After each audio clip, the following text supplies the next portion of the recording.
முதல் வாசகம். ஆண்டவர் இல்லத்திலேயே மக்கள் எல்லாரும் எரேமியாவை சூழ்ந்து கொண்டனர். இறைவாக்கினர் எரேமியா நூலிலிருந்து வாசகம். அதிகாரம் 26, இறைவசனங்கள் 1 முதல் 9 முடிய. யோசியாவின் மகனும் யூதாவின் அரசனுமான யோயாக்கிமுடைய ஆட்சியின் தொடக்கத்தில் ஆண்டவர் அருளிய வாக்கு.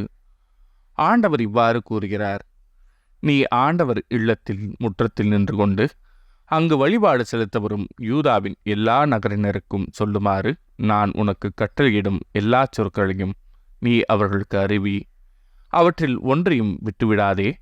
ஒருவேளை அவர்கள் உனக்கு செவிசாய்த்து அவரவர் தம் தீய வழிகளை விட்டு திரும்பலாம்.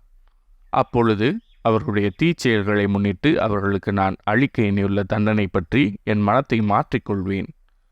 நீ அவர்களிடம் சொல்ல வேண்டியது: ஆண்டவர் கூறுவது இதுவே, நீங்கள் எனக்கு செவி கொடாமலும் உங்களுக்கு கொடுத்திருக்கும் என் சட்டத்தின்படி நடவாமலும் நீங்கள் செவிசாய்க்காத பொழுதும் நான் மீண்டும் மீண்டும் உங்களிடம் அனுப்பி வைக்கும் என் ஊழியர்களான இறைவாக்கினர்களிடையே சொற்களை கேளாமலும் இருப்பீர்களாயில் இக்கோவிலை சீலோவை போல் ஆக்குவேன். இந்நகரை உலகில் எல்லா மக்களினத்தார் நடுவிலும் சாபக்குறியாக மாற்றுவேன். ஆண்டவர் இல்லத்தில் எரேமியா உரைத்த இச்சொற்களை குருக்களும் இறைவாக்கினரும் மக்கள் அனைவரும் கேட்டனர். மக்கள் அனைவருக்கும் சொல்லும்படி ஆண்டவர் கட்டளையிட்டிருந்த எல்லாவற்றையும் எரேமியா கூறி முடித்தபோது குருக்களும் இறைவாக்கினர்களும் மக்கள் அனைவரும் அவரை பிடித்து, நீ கண்டிப்பாய் சாக வேண்டும் என்று கூச்சலிட்டனர். இக்கோவில் சீலோவை போல் மாறும், இந்நகர் குடியிருப்பாரற்று பாழாய்ப்போகும் என்று ஆண்டவரின் பெயரால் நீ ஏன் இறைவாக்கு உரைத்தாய் என்று கூறி ஆண்டவரின் இல்லத்திலேயே மக்கள் எல்லாரும் எரேமியாவை சூழ்ந்து கொண்டனர்.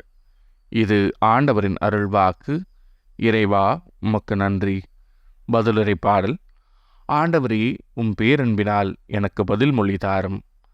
காரணமில்லாமல் என்னை வெறுப்போர் என் தலைமுடியை விட மிகுதியாயிருக்கின்றனர். பொய்க்குற்றம் சாட்டி என்னை தாக்குவோர் பெருகிவிட்டனர். நான் திருடாததை எப்படி திருப்பித் தர முடியும்? ஆண்டவரே, உம் பேரன்பினால் எனக்கு பதில் மொழி தாரும். ஏனெனில் உம் பொருட்டே நான் இழிவை ஏற்றேன். வெட்கக்கேடு என் முகத்தை மூடிவிட்டது. என் சகோதரருக்கு வேற்று மனிதன் ஆனேன். என் தாயின் பிள்ளைகளுக்கு அயலானானேன். உமது இல்லத்தின் மீது எனக்கு உண்டான ஆர்வம் என்னை எரித்துவிட்டது. உம்மை பழித்து பேசினவர்களின் பழிச்சொற்கள் என் மீது விழுந்தன. ஆண்டவரே, உம் பேரன்பினால் எனக்கு பதில் மொழி தாரும். ஆண்டவரே, நான் தக்க காலத்தில் உம்மை நோக்கி விண்ணப்பம் செய்கின்றேன். கடவுளே, உமது பேரன்பின் பெருக்கினால் எனக்கு பதில் மொழி தாரும். துணை செய்வதில் நேர் மாறாதவர். ஆண்டவரே, உமது பேரன்பினால் எனக்கு பதில் மொழி தாரும். நற்செய்தி வாசகம். இவர் தச்சருடைய மகன் அல்லவா? எங்கிருந்து இந்த ஞானம் இவருக்கு வந்தது? மத்தேயு எழுதிய தூய நற்செய்தியிலிருந்து வாசகம். அதிகாரம் 13, இறைவசனங்கள் 54 முதல் 58 முடிய. அக்காலத்தில் இயேசு தமது சொந்த ஊருக்கு வந்து அங்குள்ள தொழுகை கூடத்தில் அவர்களுக்கு கற்பித்தார். அதை கேட்டவர்கள் வியப்பில் ஆழ்ந்தார்கள்.